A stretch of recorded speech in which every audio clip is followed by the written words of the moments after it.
Social మీడియాలో ప్రస్తుతం ఒక ఫోటో విపరీతంగా వైరల్ అవుతోంది. స్క్రీన్ మీద కనిపిస్తున్న ఈ ఫోటో దాదాపు 15 ఏళ్ల క్రితం తీసింది. ఈ పాత ఫోటో ఇప్పుడు తమిళనాడు రాజకీయాల్లో మారుతున్న సమీకరణాలకు అడ్డం పడుతోంది. ఈ ఫోటోలో ఉన్న ఇద్దరు యువకులు మరెవరో కాదు. ఒకరు డిఎంకే పార్టీ నాయకుడు ఉదయనిధి స్టాలిన్, మరొకరు కోలీవుడ్ దళపతి టీవీకే అధినేత, ప్రస్తుతం తమిళనాడు ముఖ్యమంత్రి దళపతి విజయ్. స్క్రీన్ మీద కనిపిస్తున్న ఫోటోలో విజయ్, ఉదయనిధి స్టాలిన్ ఇద్దరు పక్కపక్కనే నిలబడి నవ్వుతూ కనిపిస్తున్నారు. ఒకప్పుడు విజయ్కి ఉదయనిధితో మంచి అనుబంధం ఉండేది.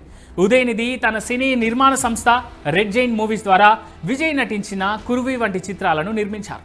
ఆ సమయంలో వీరిద్దరూ కలిసి దిగిన ఫోటోలు ఇప్పుడు నెట్టింట వైరల్గా మారాయి. ఒకప్పుడు సినిమా వేదికలపై కలిసి కనిపించిన ఈ ఇద్దరు యువ నేతలు ఇప్పుడు రాజకీయ రణరంగంలో ముఖాముఖి అధికార ప్రతిపక్ష నేతలుగా మారారు. మరోవైపు వెండితెర దళపతిగా కోట్లాది మంది అభిమానులను సంపాదించుకున్న విజయ్ ఇటీవల తమిళగ వెట్రి కళగం పార్టీని స్థాపించి ప్రత్యక్ష రాజకీయాల్లోకి అడుగుపెట్టారు. 2026 తమిళనాడు అసెంబ్లీ ఎన్నికల్లో భారీ మెజారిటీని సంపాదించి ముఖ్యమంత్రిగా ప్రమాణ స్వీకారం చేశారు. ప్రస్తుతం విజయ్, ఉదయనిధి స్టాలిన్ త్రోబ్యాక్ ఫోటో ఒకటి నెట్టిట వైరల్గా మారగా ఒక నెటిజన్ స్పందిస్తూ రాబోయే 20 సంవత్సరాలు వారి చుట్టే తిరుగుతాయి.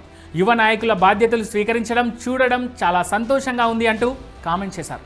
గతంలో ఎంజి రామచంద్రన్, కరుణానిధి మధ్య కూడా ఇలాంటి స్నేహం, ఆ తర్వాత రాజకీయ వైరం కనిపించిందన్నారు.